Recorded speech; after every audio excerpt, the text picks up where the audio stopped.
lumalapit po kami sa iyo. Dulutan mo na mapayapang kalinga ang aking tahanan. Tulungan mo po kami na may taguyod ng maayos at matuwid ang aming pamilya.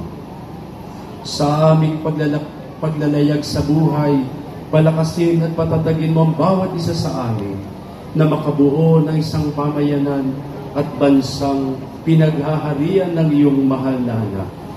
Naway sa tulong at biyaya mo, mahal naming ina, ang buong mundo'y kupkupin ng iyong mahal anak. At ilagay niya kami sa ilalim ng kanyang pagkakandili at huwag kaming iwanan sa paglalakbay sa buhay, lalong-lalo na sa oras ng sakuna at kagipitan. Sa pamamagitan mo, inang mahal, pagpalain at tangkilikin mo po ang aming buhay paglilingkod sa iyong anak na si Jesus at sa simbahan, upang mabuhay kami sa kapayapaan at katotohanan at marating namin ang kaluwalhatian ng buhay na walang hanggan. Amen.